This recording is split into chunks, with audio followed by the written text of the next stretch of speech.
morning, everyone. It's 9 o'clock. I'll call the regular meeting of the Finance Committee to order. Roll call, please.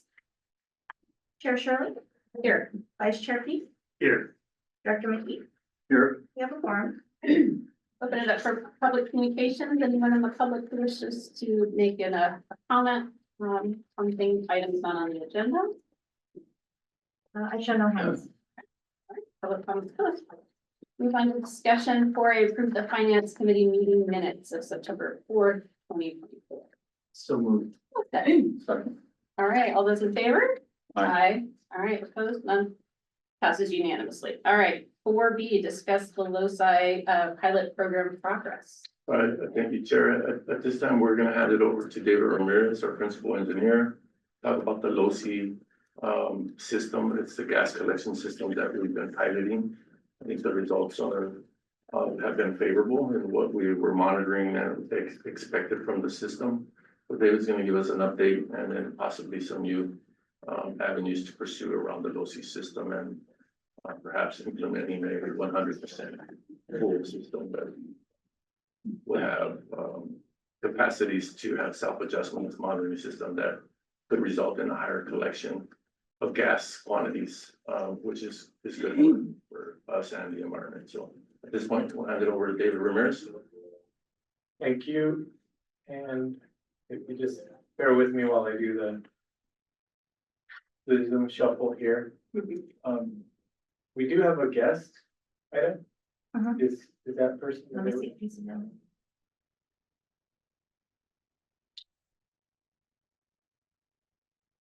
I'm not sure. And if not, I'll take his piece of it. As Felipe mentioned, the LoSci control system is a pilot program that we started out at the landfill. And before we get too far into it and discuss the details, I'll just start off with a little bit of landfill 101. We have the landfill, which is composed of the areas in the yellow. There's 7 modules right now that have been developed. And within that system of the landfill, we have to collect the gas, landfill gas that's created from the biology of the landfill. And that gas is high in methane and high in other gases that we don't want to emit into the atmosphere. Those gases get collected through a series of landfill gas collection wells. So these are wells that get drilled down into the ground, filled with gravel. There's a pipe that goes in with perforations, and then we apply a vacuum to that well in order to extract the gas out before it emits through the surface of the land. So these are regulatorily required gas wells. On the right-hand side of this slide, you see the main pipe, that black L-shaped, that's where the vacuum is coming from, and that goes to our gas plant. The engines, the flare, that is supplying the vacuum. On the left-hand side of the picture, you see the top of a well. So at the top of the well, there's something we call the wellhead. And at that wellhead, there's a valve where we can dial up or dial down that vacuum pressure. And so depending on how the well wants to react, how much gas it's producing, how much pressure is down inside the well, we can turn that valve up and down. On the left-hand side, you see a detail just showing what it looks like underground, cross-section of what it looks like underground. So as part of our compliance practices, we are required to go to these wells every month at a minimum and check the gas quality, check the temperature, check that it has vacuum, that it's actually pulling gas out of it. And we do that once a month. And as you can imagine, things can change in a month out in the landfill. It's a living, actually breathing organism. Depending on what barometric pressure, the gas collection may need to change because, low pressure system, the gas can come out, high pressure system, the gas can be pushed down. So monthly well tuning is what we call it when we change the well valves location. Monthly well tuning is very minimal. It doesn't react as fast as it should or could now with the new technology. So what we did, was we partnered with Lowsite remote monitoring systems, and what they have is a remotely monitored system that will enables us to, dial up the valve hourly if we choose to. We can set automated controls to set parameters. We want you to be within this chemistry, this gas makeup. And it will stay within, if it gets too high, it'll change the valve position. If it gets too low, it'll change the valve position. So we can really get in there with the scalpel and adjust how the gas quality we want to get out of these wells. So you take a system where we were monitoring it monthly, and now you change it to be able to monitor and adjust it hourly, and that could be a game changer, yeah. So do you set the parameters and then it automatically adjusts within those parameters? It automatically adjusts within the parameter. And we also have the ability to manually change it from our desk. So you can change the valve position. If you're seeing some chemistry that, the automated system has taken it off a logical cliff where like it just goes down a spiral and well tuning. We can adjust and say, oh, that really wasn't what we wanted to happen. We want to change the valve to a certain position and then see what happens and see how it reacts. We can do that from our desk rather than motoring out to the site, going to the wellhead and adjusting it and coming back or checking the chemistry, then the technician performing engineering. So there's a lot of delay in that process, but this really gives us a lot of control. The systems, did that answer your question? Yes, yeah, thank you. The systems are remotely powered, so they're solar powered. Yes. How many wells do we have and how deep are they? They vary. We have over 100 wells currently. And they vary from 40 feet deep to 60 feet deep. 40 to 60. It just depends on where in the landfill they are, how old the waste is, how deep the waste is, et cetera. So on the left-hand side, the photo, you can see the existing well. On the left-hand photo on the right side, you see the existing wellhead. That manual wellhead still exists. But then on the left-hand side, that's the low-C remote monitoring system. So it's an addition to what we already have. The manual valve is set all the way open. And then the automated valve is throttling the vacuum pressure that we have. So that's on the individual wells. The right-hand side is called a Century. This is monitoring the gas main. So you have a set of wells, maybe a dozen or so that are going into this main pipe, and then we can monitor that main pipe and see what those 12 combined are generating, what kind of gas they're generating. So the advantages of this is we can get more gas. If we're changing the valve position hourly, we can change based on weather. If the weather barometric pressure goes up or down, the system can automatically adjust.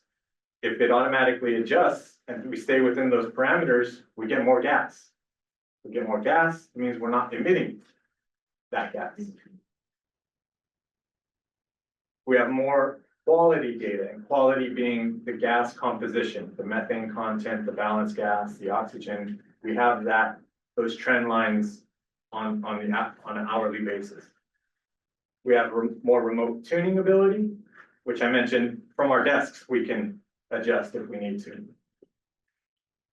And there's an option, or there's a potential to get some carbon offset credits. And that's a pretty exciting thing, because we are doing more than we're required to do by having a system like this. And so there's a carbon capture credit that's out there in the marketplace that's available. This more quality data, I would imagine that each well, it just, with more data coming in, it will help you understand the performance of that well. I mean, it seems like Exactly, yeah. it becomes something that's so much more visible to see like the health of that well versus if you're gonna just check it once a month, whatever. It just seems like that seems like a big difference. It really does make a big difference in getting our finger on the pulse of the landfill, Mhm. knowing what's Right, going on. right. Being in tune, no pun intended, in tune with what's going on. Yeah, yeah. This is a still shot of what the readout looks like. So you can see I've chosen AV22. I have the gas parameters all there, I have the flow rates. And you can see that you click on any of these wells on the right-hand side, those circles represent the wells. You can go into the data there and really nerd out on the information. As I mentioned, our current well monitoring protocol is to go out there monthly and check the temperatures of the wells and also manually adjust the well heads with the and now we're doing this. We're still doing this compliance action, but now we have way more data to bring into the fold. So with that landfill 101 covered, this low C pilot scope was approved by the board back in October 2023, and it got implemented around June of this year. It enabled us to evaluate the technology. It was going to be for a 12-month period, and it was only installed on 18 of the 100 plus wells that we have on site. So it's really just a pilot, a snapshot of what the system can do, and it's given us some experience with it that we can now share with you guys. It took us from going from manually monitored wells to automated wells, and we're currently today in month 6 or so of that pilot period. Did we get him? Yeah, he's here. Right. So now I'm going to pass it on to Kieran. He is a representative from Low C Controls. He represents the organization that we're partnering with for this pilot study. And the pilot study is to evaluate if we're going to go to full implementation of the system on all 100 wells.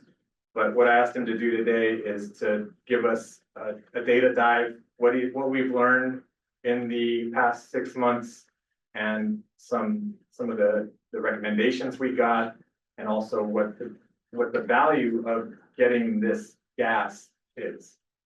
So I'll pass it over to Kieran, if he's around, if he's there. Yep. Can you hear me now?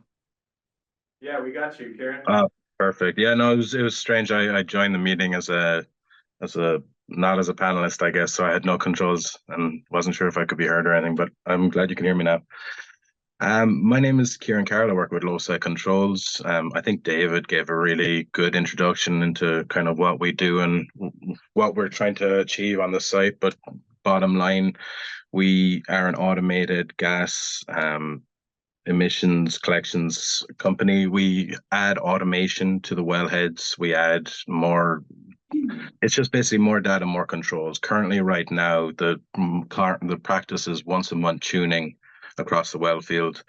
Our device will do it every 3 hours. We see that, just the difference in tuning between day and night with barometric pressures, you can get another 2 to 5% out of the landfill. A lot of landfills have their odor problems at nighttime. It's because the tuning of the vacuum system kind of goes out with barometric pressure changes. So just in small changes like that, we see a huge uptake in gas extraction. Also, just having the data, having the real-time data, being able to see exactly what a well is doing, when it's doing it, and being able to remotely access it and add parameters to whatever you need. Basically, if you want more methane in your gas, you can add that parameter. If you've got migrations or emissions issues and you need to pull harder and get a less quality gas, you can do that also. So, about 6 months ago, we started with Monterey. We installed 18 well controllers and 2 sentries. The well controllers are automating the well at 18 locations that were chosen by the site to see, how we could perform. I think if you can go on to the next slide there, David, I think. Yeah, so we completed 20 device installation, and that was a combination of 18 controllers, so well controllers, and 2 sentry devices. The sentry devices are used for monitoring the overall gas composition. You put them on the header line so you can get an idea what the whole field is doing combined rather than just at one well location. The initial goal was to introduce the system to the site, familiarize Monterey personnel, with the loci equipment and automation, set the tuning thresholds, which we've been going through the last 6 months, kind of fine tuning what we want to see coming out of the wells or out of the site as a whole. And where possible, increase flow while stabilizing composition at these locations. So we can go on to the next slide. So after 6 months, these are the individual 18 well locations. You can see at the beginning of June, we installed on them, and there was a gradual increase just through automation and added data. We were able to see some wells that could have been pulled harder and some wells that could have been pulled a little softer. And over 6 months, we've seen an increase in 120 SCFM from this area, which roughly equates to about 20% increase. That's just at these 18 locations. That's not a 20% increase across the site. It's just at these locations. So it's just good data to know that we are able to squeeze a little bit more out of this, which should have the knock-on effect of improving emissions and migrations concerns. Real quick. Yep. So just to make sure you guys understand this graph, this is the total right here where we started. That was the total gas that we were getting. And so it's the additive. So you can see that kind of the slope line is like that for where we are today, but we have these peaks here where there's been really good gas collection on those days. So this is showing a really good trend for the 18 wells that we've seen. And again, I'd like to add, this is just the first 6 months. Like, we've been fine tuning what the parameters for these wells are. Like, we've learned a lot with Monterey in this process, going like, do we want quality or do we want quantity? And if there's an emissions concern, definitely we need to pull harder, these sorts of things. So you'll see the ups and downs in where we took notes from Monterey and made adjustments and then changed back. And then we try to find the happy medium. So every well site is specific. Every site is specific. Like, there's no two landfills the same. So you have to treat every well on an individual basis. But by doing that, you see a gradual improvement. So I would expect this to continue to improve. I have a question, Peter McKee. In the first 6 months, you've increased it by 20%.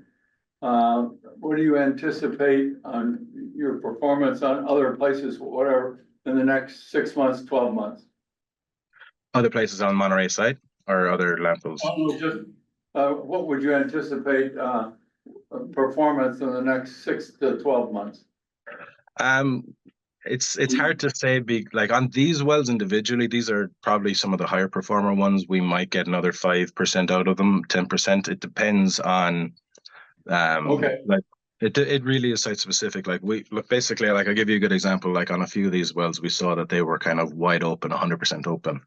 So there's not much more we can do, but we have given Monterey the recommendation to add more wells or to increase the well size to get more gas from that location. So a lot of what we do is supply the data for Monterey to then go and make the improvement.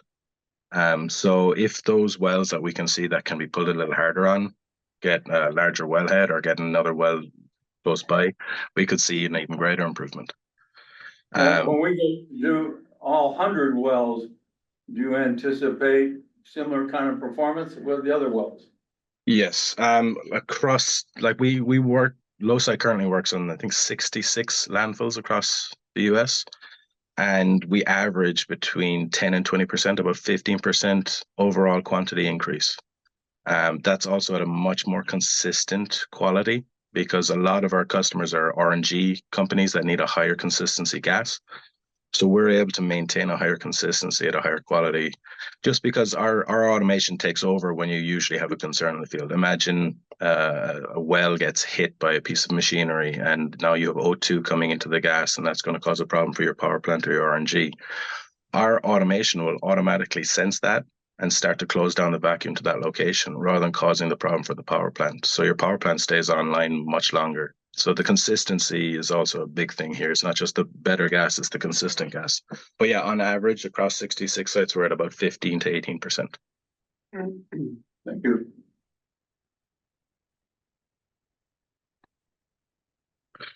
This is kind of what we were talking about, the gas quality. We were, that was where we were trying to keep it between 50 and 51. We were able to achieve that, but again, we were moving it to try and improve. We were keeping the quality and trying to get up the quantity.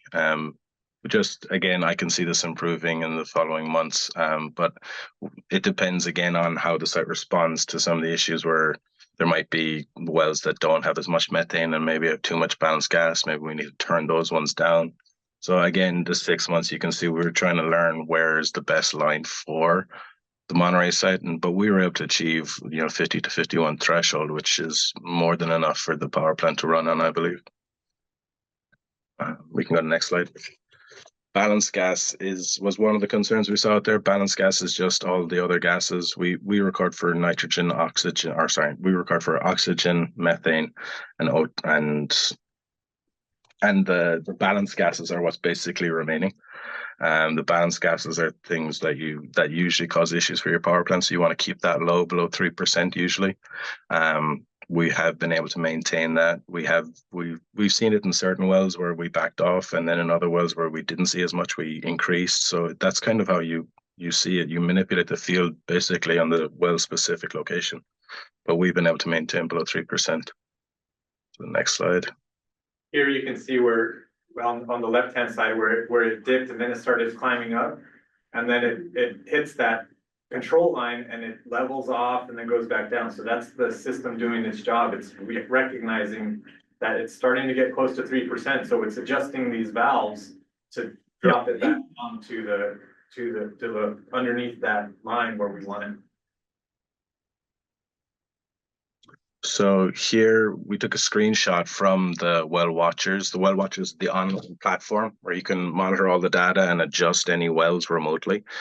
We took the screenshot just to show the site where we were seeing some, locations where we need to take a deeper look into and see what we can do about these areas. But these locations in particular, we were seeing a lot of balanced gas. Maybe there was a monofill of waste or something in there. Maybe where the wells are pulling isn't the greatest location, so maybe we could find a better location or a better elevation to pull gas from in those areas. But these ones were ones that we found that were pulling very hard when we got there, and they were adding to the bad gas quality. So by pulling them down a bit and increasing methane extraction from other wells, we were able to keep the balance at 50-51, but at the same time reducing the balanced gas that was coming from those wells. We also recommend it. It depends if we are going for a full site expansion, then great. But if not, I would recommend moving our devices off of these wells to a location where we can provide more help, where we can get a bit more gas, because these wells are kind of doing what they can. They're basically pulling as hard as they can to stay in compliance. If we pull any less, there'll be emissions issues. So right now there's just a balanced gas concern over on that side where we're not getting much methane. But then on the next slide, you'll see here at these locations, we're seeing where there's excess methane, where we could upsize the well or add more wells and get more methane out of the landfill. So we're seeing both, and this is kind of the idea. You look at the wells over a period of time, you see the trends, and you see, okay, it helps you plan moving forward. Like they probably do a well field expansion out of the site every year or two. With this information, you can do it's exactly where you need the well. It's not going to be, I hope if we install these 5 wells, they're going to do something. We'll be able to tell you, hey, you have excess methane, or add another well in that location, and you should see your emissions or migrations disappear. And sorry, I keep saying that as if Monterey has emissions and migrations. I should clarify, there is none. It's just that's also a knock-on effect of the device, of the system, that when we pull more gas, you see the compliance concerns from other sites disappear. So our results, as we said, an additional 120 SCFM capture at 50% methane. It's about 6 months now, but when we first did this draft presentation, it was about 5 months. But yeah, we're at about 250 CH4 emission reductions, 7,000 tons of CO2e of emissions reductions, which is the equivalent of eliminating the annual emissions of 1,500 passenger vehicles, and a credit value of about 49,000 just from those 18 locations. And a note on that 49,000, neither LoC or ReGen are capitalizing on that right now in this pilot study. No. That could be attained through the voluntary carbon credit marketplace. So this is just a look of and with other I was just gonna say, with other sites that we have in the area, we do apply for credit, so we're more than happy to go down that road with Monterey. We have staff that are able to do it, and we're currently building a pathway to complete a few different credit pathways. So there might be a couple different avenues for credits to pay to fund the system. Is that a state program? It's a voluntary carbon credit market, so Yeah. Kieran's an expert on it, he can explain a lot better than I can, but I'll let him. But yeah, like it's a voluntary carbon credit. There's also the 45Q, which is another one. There's a couple different options, and we're kind of investigating all of them. But basically, you show what the landfill had done for the previous 3 years. You take the EPA data, that's public data, and you show what the landfill has done for the last 3 years. You create a baseline, and then anything above that baseline is seen as an addition. And our system, the LOSI system, it's a new technology. If a landfill installs it, they're seen as going above and beyond. So anything above, you're credited for, basically, by using our system, because we're able to say, look, if our system wasn't there, this would have been 20% more emissions. And then they can convert that into a dollar figure, and then we apply for that. I will say that we're currently in the application phase. We haven't currently been paid out for any of these, so we're still kind of moving this along. But as soon as we get these pathways approved and we get funding coming from the other sites, this will be a no-brainer for every site we're on. It's additional funding. So it's federal funding? Yeah. Yes. And that's one of the negotiation points on the system that we're gonna start discussing with LOSI, because the system obviously has a cost, an initial investment cost. And depending on if and when those credits become available, it may make sense to split a deal. I know LOSI has gotten into deals with other organizations where they share that credit, and there's some reduction in the initial investment cost, but those considerations are something we're interested in talking to LOSI about to see how we might be able to get a system here. Exactly. I think the intent was to demonstrate the effectiveness of the gas system. When we had gas as part of the feasibility results that we had, so there is some tie into where we will be in the future with gas, and is it all gas to energy? Do we diversify what is happening with our gas field and the gas results? I think we also have to recognize, without proper quality gases to run through the cogen plant, that we'll continue to see a high expense in our ops costs. So I think this has really gotten to a point where we want to be more curious about it. We want to know what the infrastructure is going to cost, for how long, what are those shared costs, where do they exist? So I think at this time we'll hear comments from the directors, chair and the vice chair, on this item, and then we're going to be curious about it, and then come back again to this finance committee and share our findings of what are some of the pathways we can choose to trek as an organization to achieve higher gas quality, and then also the perspective of what we're going to do with our gas in the future. And it is the current use the best use? Is there a need to diversify that? And then to realize where that power source and energy. So I think having the business case developed to present to the board is going to be relevant to the decision to going 100% with the LOSI system. So we're excited. I think I've heard that this technology doesn't exist with anybody else, so it's exclusive to LOSI. And I think that is important right now where we're at with the financial decisions we want to be doing with our organization. I think it's appropriate for us to be very curious about how do we do this with minimized capital expenses? Is it through shared credit value? What does it look like for us? We'll come back to this committee and share as we a little bit more discussion, but I think this time it's appropriate to hear what your concerns might be, and what you would like us to look for in this system. Thank you. Was he done with this presentation?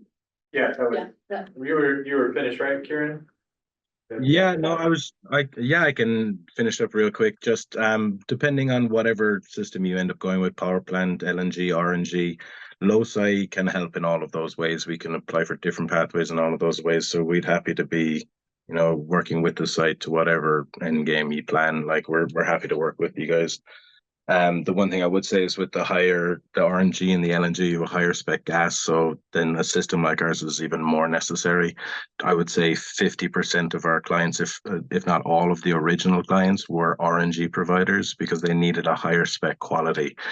It's now become a device that's cheap enough for all landfills to use. So it's even become a compliance emissions, solution as well. So right now we're in that period where trying to decide how much it's going to cost. Is our house going to be paid for, whether it's RNG or power plant or cap or credits? We're kind of in that discussion period now, so it's good for us to be talking about this, and we're happy to move forward whatever way is best for Monterey. I think that's it. Thank you. Thank you, Karen. Thanks, Karen. Appreciate that. Thank you, David. Questions, comments from the directors? Thank you very much for the presentation. I think the direction is excellent. I mean, automating the landfill operations and having better control over the landfill is the way we need to go, both for compliance and for ultimately reducing or minimizing the cost for gas emissions. My other question is, what's going to happen to the operators? Well, we use third-party supports to come in and do those observations, so we eliminate the cost by having an automated system. We can manage that more in-house than it is out-of-house. I think the compliance elements as far as testing the wellheads and going to the actual wells and taking data. There's on that well that you saw, there's what's called a point of compliance. The low-C system is downstream of the point of compliance. So we still need to go to those wellheads every month and test them at the point of compliance to submit that data to the air district. And so that's right at the wellhead where the manual valve is. However, low-C system is downstream of the point of compliance. So, but we'll be able to tell if there's a problem, if there's something going on with that well and adjust it from our desk or automatically. So there's still gonna be the staff that goes out there to measure the quality of the gas for compliance reasons. This system is an add-on to it to go above and beyond compliance. Does that make sense? They still have a job. Bottom line, those people still have a job. Well, it sounds like that's your challenge, is either to make changes in the regulatory aspect, if that's possible, or the technologies, so it reduces or eliminates the need to go out and manually drive around the field, taking samples and measurements. And You already have the system. we met with the airport on this item. We'll have to meet with some other regulating agencies as well. But I think the concept is, if we can start showing this data and proving that we can change what the values may exist for those regulating agencies. So I agree with you. Yeah. Question or comment, if I understand it right, our system is state of the art and we're better than anybody else, at least at the upper tier of it.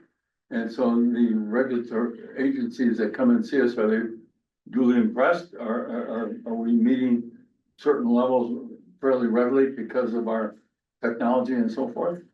But the regulators are asking us to meet a bottom level of compliance. So there's a minimum standard. And we have really very little. We want to be better than compliance. Right. And we have been so far. Well, it's been a mix. It's been a mixed bag of being able to adjust the well field and get to some of these issues that we To tweak it. Because it's like we read it, data comes back, there's a delay, then we gotta send somebody out, and there's a very small window in which we're allowed to do that to meet compliance. And so there are times when it's a struggle to get all that done in that small time period. This will help us tremendously to foresee problems that are gonna happen so that we're not doing that shuffle. We can make these adjustments remotely, which Okay, is a big benefit. Seems like there's so many benefits even beyond, I mean, beyond what we decide to do with our gas, whether we just go with electricity or RNG, it seems like we're still gaining with the system. Sounds like the only drawback is cost. Right, I'm assuming it seems like a reliable system. So it's just all about how much it would cost us and the benefits we gain from investing in the system, I suppose, is what we need to look at. Absolutely, it's really, it can go to the ReGen's values also.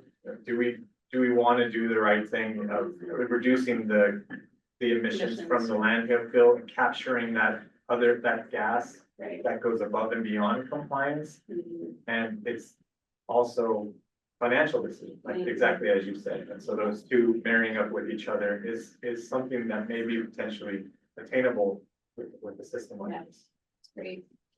Well, thank you. This is great to learn about it. Appreciate it. All right. Thanks again, Karen. No problem. I'll jump off. That's everything. All right, thanks, Karen. All right, take care. Thanks. All right, we'll go to 4C, discuss CalPERS unfunded actuarial pension liability. Thank you, Chair. At this time, we're gonna have Helen Rodriguez, head of our finance, Director of Finance. She will be presenting on an item that we had discussed in the past, and we did commit to bringing it back, and I thought it was appropriate to get it back in time before we do some of the members that sit on our board that have been invested in this one item here. That'd be me. We have a couple others. But this is, it has been our commitment over the last several years, all kidding aside, we really went to work on a lot of the eliminating liability or recognizing that we have some sort of liability that would impact future decisions and how to minimize that impact, was to really address the liability. So we've seen the capital liability come out, the reserve funding. So other liabilities, this CalPERS one was very important to me. We thrive on a CalPERS retirement program. We have to pay into it. And then assessing where we're at and how we're doing it today. And then some options. We put some options there, and staff has a recommendation of what option should be chosen and tracked down, and I think it will come down to dollars and savings. I know Director McKee's interest is, how do we, cut costs or save dollars is in his mind because of the projections we have with cash. And I think these decisions that we make, just like the LOCI system, there's dollars involved in building that business model. I think this pension liability outcomes is going to be beneficial in and around about $14 million in savings of eliminated costs by making the right decision. Now that we can afford this. And I think the luxury of it is we can get out of it if we ever needed to, for any specific reason, the board can make decisions. So at this point, I'm gonna hand it over to Helen. She's gonna walk through it. It was a very extensive report that she put out, so I've asked her to simplify it with presentation. And hopefully we can capture all the items that we intended to do in this outcome. Thank you. Thank you, very great. Good morning, directors. As you are well aware, CalPERS has been a sore subject for not only this region, this district, but for many jurisdictions around here, cities as well. This liability just seems to grow and grow and grow. So, I have been in discussion with CalPERS over, I would say, the last 6 months. And, I have gone through several options and discussed possibilities of what it would take for us to get this liability 100% funded.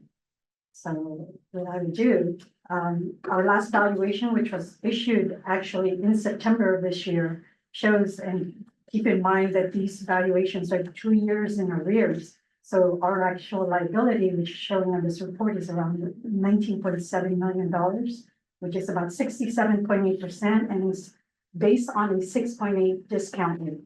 So the discount rate is based on the investment gains and losses that CalPERS experiences. So if they don't get a good gain or the investment does not earn as anticipated, that discount rate will get lower, which means our liability grows bigger.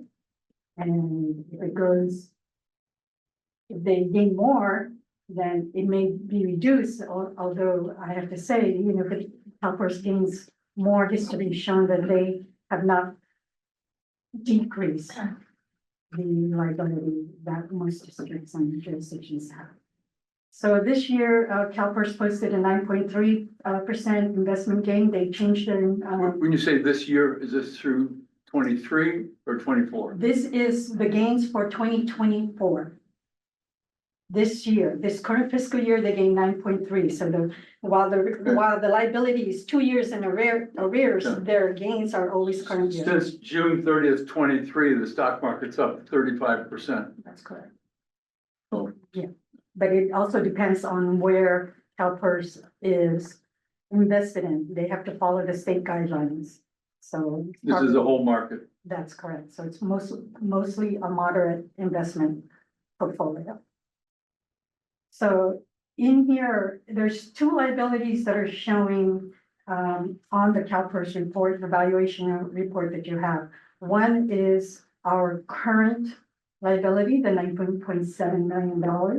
But if you also look on page 31 of the actuarial report, it will tell you that if we were to close today, our liability on a discount rate of 2.5% would be $55 million.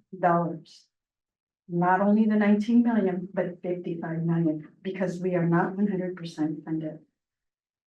At a discount rate of 5.6%, which is not much different from the 6.8%, it would be 30 million. So just keep that in mind that, you know, the sooner we get it 100% funded, the amount of interest that we're accumulating drastically reduce. Here you can see the liability from June 30, 2022 to June 30, 2023. Our liability has gone up roughly $800,000 for 1 year, and you can anticipate that's going to continue that trend. There will come a point in my discussion with CalPERS that liability may start trending downward because now all the classic employees will be all into PEPRA and there's cap. So, but when that's going to occur, that's maybe a while from now. So, in here, so in my discussion with them, obviously the first thing, we had several options. The first one is to just continue the minimum UAL payment. And that minimum UAL is just whatever the liability is with a set discount rate for over 23 years. And that is how they calculate what our minimum UAL is. But currently this year is roughly 1.6 million. It's anticipated to be about 1.7 million next year. And so if we do that, you know, that's the first option. The second option is to create as a reserve. And there's pros and cons to that as well. And then this third option would be to create a section 115 trust, which would be a trust that is sent to an administrator. It's a third party. It becomes no longer the district trust monies. And the fourth option would be to reduce that amortization period from 23, possibly 15 to 10 years, and making an additional UAL payment, which would reduce that liability. So on the next few slides, we're going to go through and talk about some of the pros and cons that I have discussed with CalPERS and Felipe as well. So the first one is the continuing the payment of the minimum UAL. The positive things are that minimal, if any, impact to the current budgeting process that we have. So the burden of the cash requirements would remain relatively smooth. There'll be no peaks and valleys on that. the cons in that one would be, obviously, the interest will continue to grow. As you can see in the $23 million, 23 amortization, it's roughly $19 million. So it's kind of dollar per dollar for the, liability. So $1 for the liability, $1 for interest. So as you can imagine the growth in that. And then, again, the liability is subject to the fluctuation on calculus, on how well calculus can manage that investment. The second option would be to create a reserve policy. In this reserve policy, the board can designate how much to fund a reserve. And at the same time, the positive thing about that is the board can unreserve that in times of need when we're short on cash. So say if we had already $2 million and we need that 2 million, we can unreserve those funds. But the cons on that again is the same thing as the minimum UAL. The interest continues to grow, the liability continues to grow, and our liability on the books is not reduced by any amount. So it will pretty much, if it's 19 million now, it's going to be 19 million next year. It's going to be as the wages grow and the number of people grow, so will our liability. The third option is the creation of a trust. Now,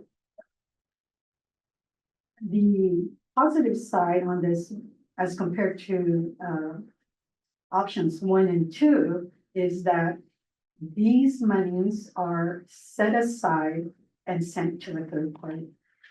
The thing is with this is that it will be managed by the third party administrator based on the district's tolerance for investment. And they are aware all these trust 115 trusts are managed based on California's interest structure. So their investment structure. So what we're doing here is setting aside something to pay for the liability when the district closes. So when we get to near closure, or we get to post closure, when we're no longer generating revenue, that's when we can designate these funds to be released. We can also designate those funds to be released at any time. However, once they're sent to a trust, that cash is no longer available to the district. So if, unlike a reserve, we have $2 million in the reserve, we have $2 million in the trust. We cannot get that money back. It is restricted only for CalPERS. Helen, and so the interest we gain in this trust, how does that match up with what the unfunded liabilities does in terms of growth?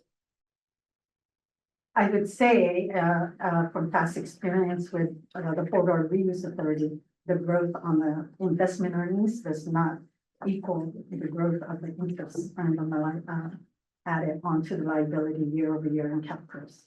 And while it mitigates maybe 50 to 60% of it, it's not enough. In addition to that, there is also a half-cent. Most trustees add a half-cent per dollar, so administrative fee. And so the fourth option, and this is the one I discussed the most with CalPERS, is to actually decrease that UAL amortization and accelerate payment. So what that does is it reduces the liability year over year. So we're by adding an additional payment, and in this case, we're recommending $500,000 in addition to the UAL. It starts reducing that liability. So you can imagine in 13 years, that's roughly $6.5 million. We're saving roughly $3 million in interest. So right there, right off the bat of the $33 million liability that's showing on page 31, you're already reducing it down to roughly $23 million. So one of the things that captures that is that as the liability grows year over year, that UAL also grows. So that is $500,000 above the UAL. So think of it as, Garth and I were talking yesterday, think of it as a mortgage. You make an extra payment on your mortgage. So when you're reducing the interest and you're reducing the number of years you're paying. So that interest roughly will save us about $3 million. And the one thing that I want to add in here is that that payment that we want to make, that $500,000 in addition to the UAL, will be made in January of the subsequent year. And the reason for that is when we get the report in September, October for the UAL, we can call CalPERS and say, hey, for 2025, we're going to make the 500,000. That now reduces us to 12 years. Next, the year after that, guess what?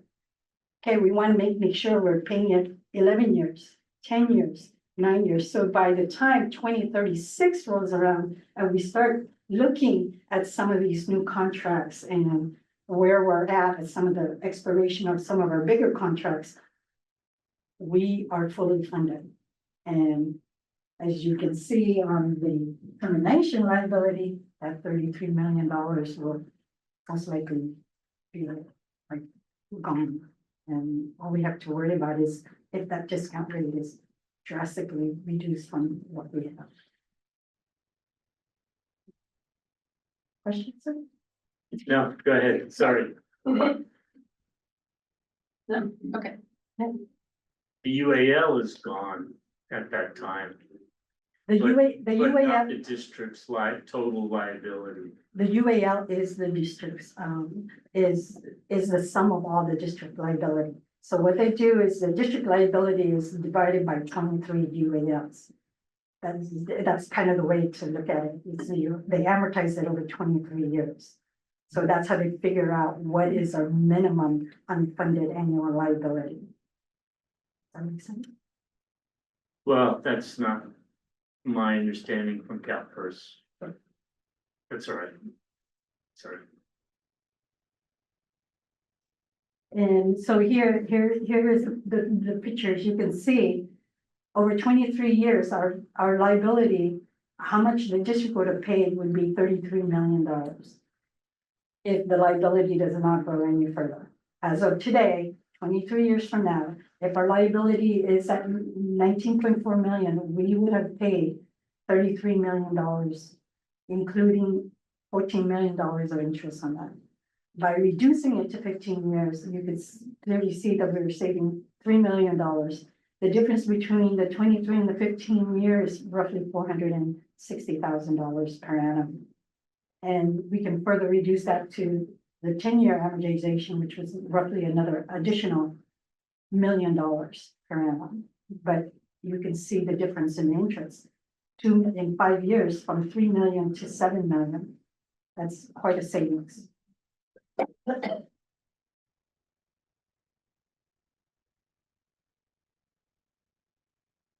Any questions? Directors, questions? I'll defer to the man in the corner. I thank you very much for bringing this forward. So as I mentioned before, I'm very enthusiastic about reducing the liability for the district. And so I fully support the accelerated amortization, from the standard 20-year down to 15 or 10 or whatever management thinks is appropriate, that current finances can handle. I think that's great. A suggestion Yes, sir. that that the board is aware that this liability ultimately rests with the cities and the county. The district as an entity, this district, say, hypothetically, the landfill closes, the district just closes up operations, it's terminated. The CalPERS liability doesn't just go away, just like the liability for the landfill. It then devolves to the individual cities and the county. So it's like running up your credit card and knowing that, and you're not gonna ever pay it off, that eventually your grandchildren will have to pay for it. Right? It just doesn't go away. So if you wouldn't mind. So CalPERS, I can tell you from experience with the photo reviews, when we closed it down, that the liability does indeed go away. However, the fallback, goes down to the employees. So if it's 67.8% funded today, the employees will only get 67.8% of the,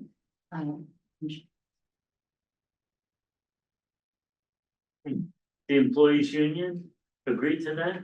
it has nothing to do with the union. CalPERS agreed to that? That is the CalPERS, they can only send out whatever the percentage funded it is. So, Well, I realize that, that's the amount of money, but you're saying the unfunded liability is apportioned back to the employees when the No, no, no. organization? so if, for example, in here, our funded liability is roughly on page, let me go back to.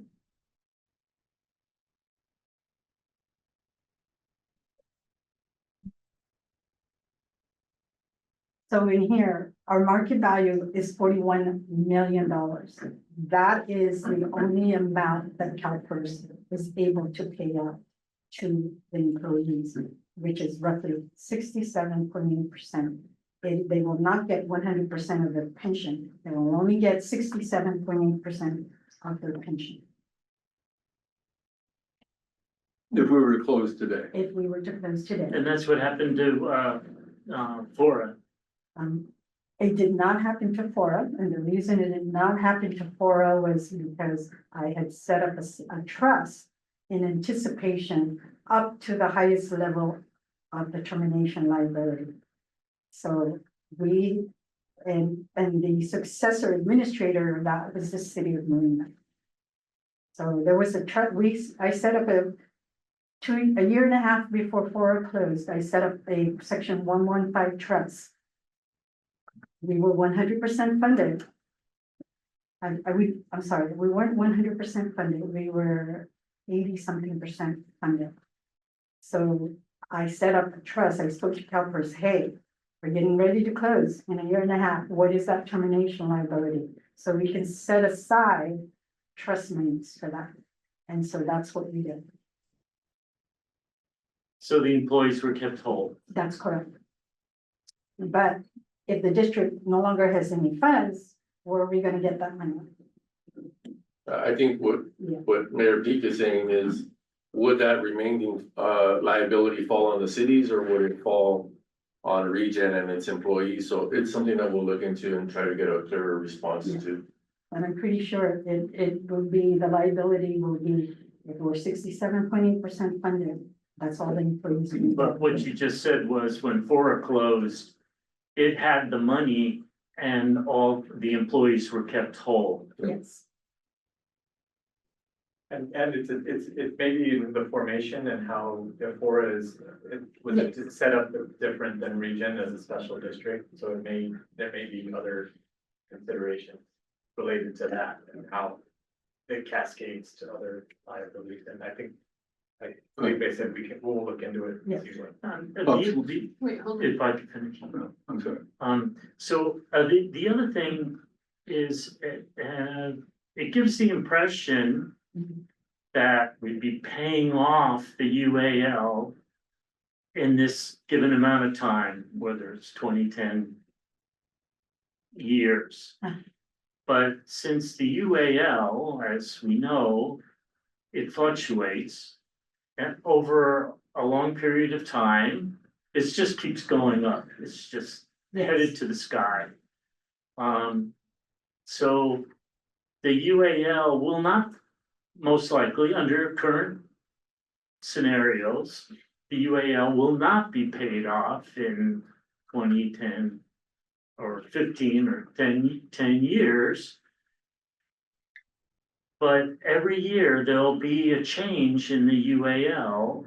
If you go with, you're saying that there's a $500,000 payment, added payment and per year, but So- you're not recommending the 15 or 10 10% amortization schedules? We can use the 15 or 10. The reason we went with the 500,000 was because I was trying to keep it as a flat dollar amount. One, and two, trying to keep in mind the 2036 date year that we had. So what that 13 years or roughly 12 and a half years amortization would reduce the $19 million of current debt right now. So then on top of that, as we reduce that 19 million, we have our annual UAL, which is the new liability for the year. On top of that. Does that make Yeah, sense? so, well, I'd like, your mortgage analogy is Yeah. a good one. Mhm. Except the principle's not fixed. It keeps changing Right. every year, depending upon CalPERS investment That's correct. returns, the discount rate that they use, demographics. So we don't know that 500,000, it's great. Yeah. It's going in the right direction and absolutely needs to be done. Whether that will shrink the UAL to zero by 2036, I think you said, or not, it may not. I think what would be great for this increase, this Mhm. annual increase in UAL, at least doesn't rise anymore. At least sort of flattens out, if not go down at some rate. That would be terrific. After my discussion with CalPERS, the additional $500,000 would make this UAL go down. So right now, our minimum UAL payment is 1.6 million. So if we were 100% funded, our UAL would only be 1.6 million. If we had already paid off the $19 million. So that 19 million is what is going to continue growing. And if we don't start reducing that $19 million now, that interest also starts going, which makes our our annual contribution go up. Yeah, totally. Maybe what I need to do is show you Throwing an the half application million schedule that It's shows. a the great payment. round number. It heads in the right direction. Yeah, go. We have X number of employees today. Do we anticipate over the next 20 years adding, deleting, staying the same? Probably staying the same. Staying the same, so that roughly the same number of people will participate out of that fund. The average salary will tend to go up. The 500,000 is a flat number. Should the 500,000 be graduated to reflect the average salary going forth over the next 15 years? To achieve that, because as we pay everybody 3.5%, 4%, I don't know what numbers are, 4% a year, should the 500,000 go up 4% a year? Oh, should we just add CPI to the discussion? Grab CPI and add it to the 500,000 and just allow it to grow as the economics. And we're quite confident that whether we use 10 years or 15 years or whatever number of years, at the end of that duration, if we go an extra, say, 4%, that it would be, our liability would be zero. Well, we're not sure. I think, the Plus or minus CalPERS return. I would say yes. I think the goal is to get it down to where we're only paying the annual amounts and keeping up with the current dollar amount.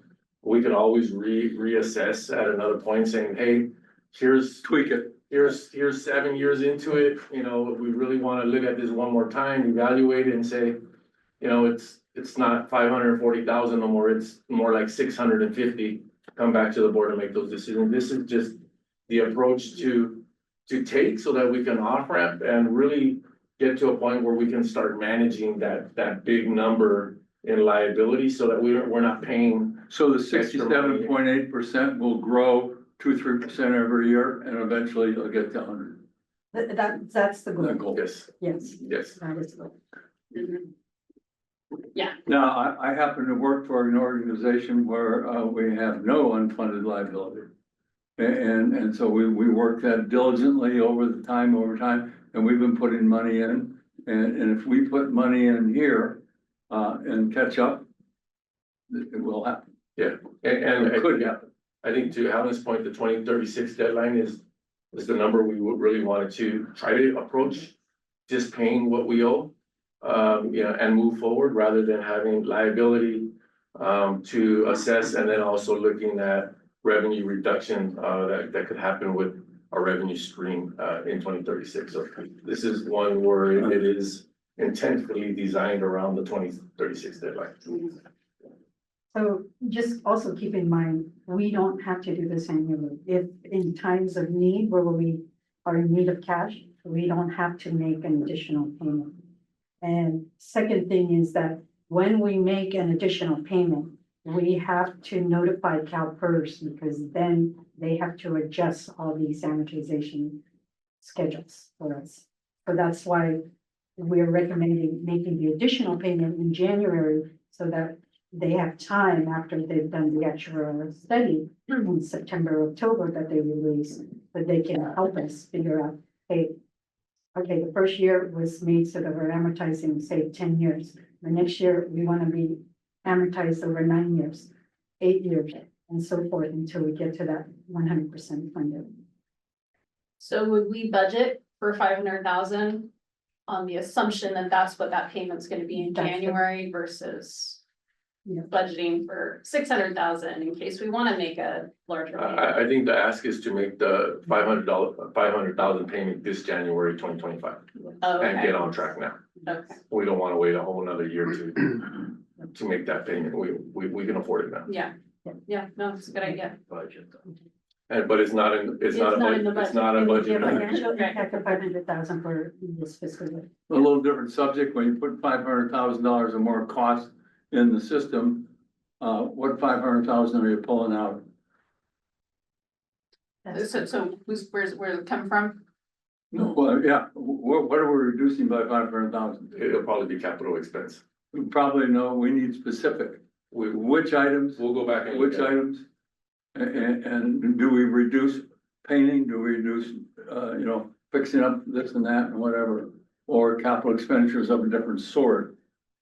And I think also we should consider a CPI on the 500,000. Yeah, I can totally need that. Yeah. Thank you for the tell-in. This is, I think, a great direction to go. Out of those 4 scenarios, this one definitely is the one that makes. It's the biggest liability on the district. Yeah. I'm sure it's on most. And I really think it should be fixed. If we're gonna do it, it's say 500,000 per year. And years where we're a little bit risky, capital expenditures or whatever comes way down. And this CalPERS is a fixed situation. We have a fixed goal. Correct. All right. I think you answered my question. My question was just getting direction from the board as to which of the 4 options and also which of the 2 amounts, but I think I heard that out of Sarah's comments. But Any comment versus the 10 or 15 years? I mean, those are random numbers. Why not 13, 12? I mean, why? The CalPERS has the 15 and the 10 years as alternate schedules, but we can figure out and work with them. They have this whole spreadsheet and I played around with it and different scenarios, economic scenarios and amortization schedules. We can decide how many Yeah. years we want. I think we should take into consideration the $500,000 we're taking out of our spending. And how does that affect us? Does it really kill us or is it not too bad? And can we afford to take 500,000 out of capital or wherever it's gonna come from? All right. Thank you, Helen, for this presentation. I appreciate it. All right. Let's move forward with the next item, which is 4D, discuss the purchase of 3 new forklifts and the electrical work that goes with it. This is Cool. a capital item that's in our capital overlay budget. We have Efrain, our maintenance manager for our facility. he's gonna introduce the item and talk about, the impacts. Good morning. So we're looking to replace three forklifts for electric forklifts. And that's just part of our equipment replacement plan. There's two forklifts in the MRF that exceeded their hours and service life that we look to replace. And there's a cost associated with the charging system that has to be put into place. So we're looking to replace those and get away from some of the propane use, go electric and do away from propane. As well as meet the requirements of the California Air Resources Board and go with electric vehicles. Right? Seems like it'd be quieter for the workers too. For sure, they're a lot quieter, Yeah. yeah, a lot quieter. Clean burning, so Yeah. yeah, there's a lot of benefits to Good. it. Questions? Yes. Well, would this be one of the items that we defer for the $500,000? If you take the items 4D and 4E, they add up to 458,000. And I'm not recommending it, Right. but we're looking to spend more, give away more. And like we have an unlimited pile of cash, which I don't think we have. And as we assess, all the capital that's gonna come out, are these some items, the ones we haven't done, can we defer a year, 2 years? Keep things a little longer and save a little money to fund it. Well, because they have reached their I'm not asking you, I'm asking management. He is the equipment manager, Keith, with all due respect. That's good. They have, at the end of their, useful life in service, so our operating and maintenance costs will exceed the benefit of keeping them on 1 year. This is a capital item that is in our budget, so we would like to, continue the trek to electrify and also meet the mandates to go, to electrification. The budget was a total of 400,000. We are spending 352,000, a savings of 48,000. And then on the last item that we would be bringing back to the board, there's roughly a savings in there of about $4 million in the future as well. So I think we can continue to move forward with our capital equipment as designed in our budget overlay. Sounds really good, but those questions have to be asked into the whole pile. Something may have to change. Yes. All right. Another consideration is moving from propane to electric. We produce power, we produce electricity here. And electricity fuel as a fuel compared to propane, there's an offset cost there and a value in that as well. So I think that's something maybe we can look into and make sure that it may be financially more viable to go to electricity as a fuel rather than buying propane. Great. Thank Yeah, you. makes sense. All right, well, thank you. That's a good plan. Keep going. Yeah, let's go on to 4D. So the next item is also a piece of equipment, which is the extended the buying and use Caterpillar telehandler for the mainly to be used in materials recovery facility for the maintenance folks. It's a long reach forklift, all terrain that'll get the equipment up to the higher areas where they do a lot of work. And that would also be substituted by an old forklift that's there now that we need to move along. And that also falls under the California Air Resources Board as required by 2026. So we're looking to surplus that piece of equipment at some point and replace it with a telehandler. Great. Questions? No? All right. Sounds good. How come we have to buy a used one as opposed to? Because of the use, we can get a really good deal on a used forklift, usually from a rental company. So it's always best to look there first. Yeah, And it also meets the airborne requirements for a tier 4 engine, so we Yeah. cover all those. okay, And great. roughly it was about a $44,000 savings in the budget amount, so Mm, 150K budgeted, 160 spent on the used piece of equipment. Great, thank you. All right, 4F, discuss the declaration of surplus equipment. So these pieces of equipment have been replaced by any piece of equipment, with the exception of the Ford Expedition. That's just, it's really a rust bucket and it's done. So That one's just gonna go away for scrap, and the other two, the portable trash pump has been replaced by a new one, and the excavator as well has been replaced by a new excavator, so those are no longer useful, and it would cost so much money to keep them Yeah, in use.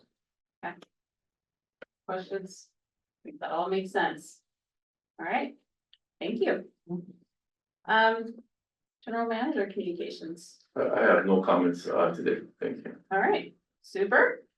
Future agenda items, probably none. All right, I'll adjourn the meeting.